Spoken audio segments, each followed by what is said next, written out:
Thanks for tuning back into another episode of Hands on Bourbon. Today we have Weller Foolproof, and something special about this Weller Foolproof, as if Weller Foolproof wasn't special enough. It's a barrel pick from Hilltop in Huntington Beach, California. It is barrel number 370, and I believe I've said a couple times that I wouldn't pay over MSRP for anything, and coming to over to this bottle, I remember that this is one of the very few, and I'll never pay over, ridiculously over MSRP ever again, because I think this was pretty crazy. I paid $200 for this. I won't be doing that anymore. I'd rather trade, maybe 2 Blantons. At that point, I'd be at maybe 120. 120 doesn't sound too bad, especially if I'm paying, about 160, maybe 165, so 130 for a Weller Foolproof. Kind of sounds bad now that I'm saying it out loud. Regardless, I'd rather trade for a Weller Foolproof than go out and spend 200 plus tax on a Weller Foolproof, and just not gonna happen again. It's an awesome bottle. I like it, I enjoyed it, and let me give you my notes on it. So, let's pop it.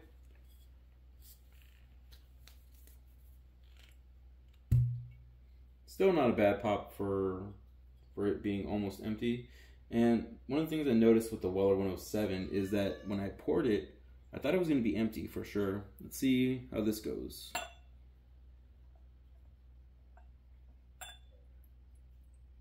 And it's about half an ounce, and I still have some left.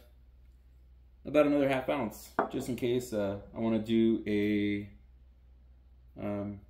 a blind with a 107, or from the regular Foolproof. I want to do that. I'll save that for another video. But for this one, let's get into this. Now, I don't know what it is with the Weller 107 and Weller Foolproof, and I like them both pretty much the same, and I think it's because they have very similar notes. I'm getting green candy apple caramel, and again, it's just such a soft nose. And this one is a proof jump by 7 points. This is a 114 proof.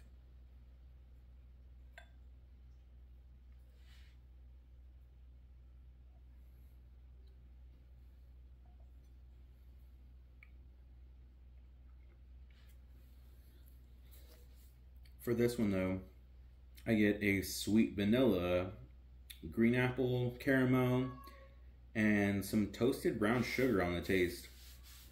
I don't know. Now, trying this one, I'm kind of leaning a little bit more towards the Foolproof. Or is it because it's a barrel pick? Who knows?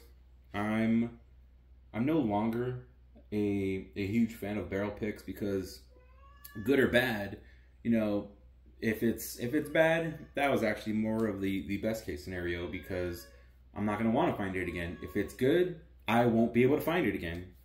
Even if I'm going back to the same exact store, that was a single barrel, and who knows how this next barrel that they actually pick is going to be compared to this one. But on the finish, I get a medium toasted caramel finish, and went back in for another pour, in that green candy apple is still there.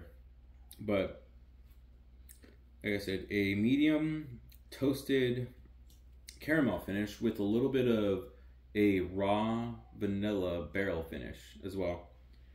And yeah, if I can find this same exact one and pay significantly less, like closer to MSRP, I would definitely buy this one again. But I don't care how many of these I see on a shelf. At $200, I'm not paying for it. And just let's say maybe $100. I do $100 for this if I saw this same exact one on the shelf again.